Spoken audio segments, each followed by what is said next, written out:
Sina shaka nyote mtakuwa mmefahamu, na ndio sababu ya sisi kukutana hapa leo kuzungumza kidogo kuhusiana na kazi zilizofanyika na chama chetu.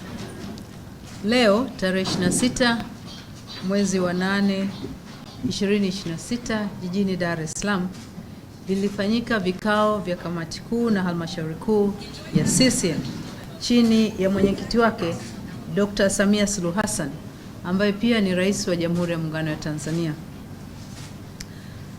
Kamati kuu na halmashauri kuu zilikuwa na ajenda za jumla ambazo zilijadiliwa, na kati ya ajenda zilizojadiliwa leo kulikuwa na swala la nidhamu na maadili ambalo lilikuwa linamkabili mwanachama mwandamizi wa chama chetu, mjumbe wa kamati kuu na halmashauri kuu, ndugu Balozi Dr. Emmanuel Nchimbi. Na katika swala hilo vikao vyote vilijadili kwa makini masuala yaliyohusu nidhamu na maadili, na baada ya kuzingatia taarifa zote zilizokuwepo ilithibitika kwamba katiba ya Chama cha Mapinduzi pamoja na kanuni zake vilikiukwa.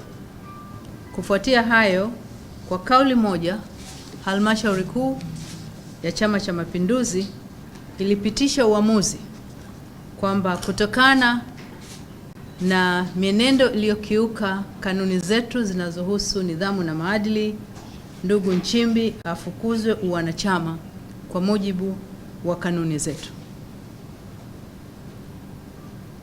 Kwa hiyo tunapenda kuwafahamisha wanachama wote wa Chama cha Mapinduzi na wananchi kwa ujumla kwamba Chama cha Mapinduzi kimefikia uamuzi huo.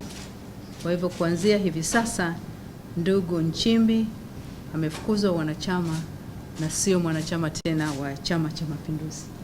Pokeeni taarifa hiyo.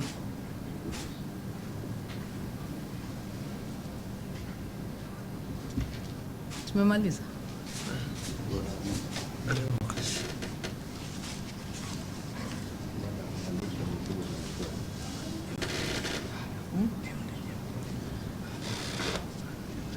Hilo linahusu nidhamu na maadili.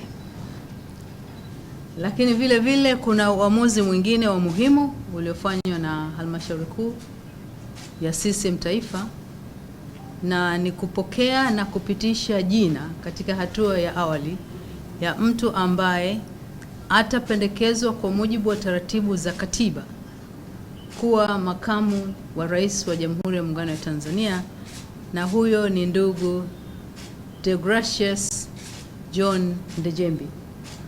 Halmashauri kuu kwa kauli moja imempitisha mwanachama wetu huyo kuchukua nafasi ya makamu wa rais, na hilo litafanyika baada ya taratibu za kikatiba kukamilika ambazo zinataka jina lake lifikishwe Bunge, na likipitishwa huko basi kwa mujibu wa katiba yetu taratibu za kumwapisha zitaanza ili akamate nafasi hiyo ya juu kabisa baada ya nafasi ya Mheshimiwa Rais katika taifa letu.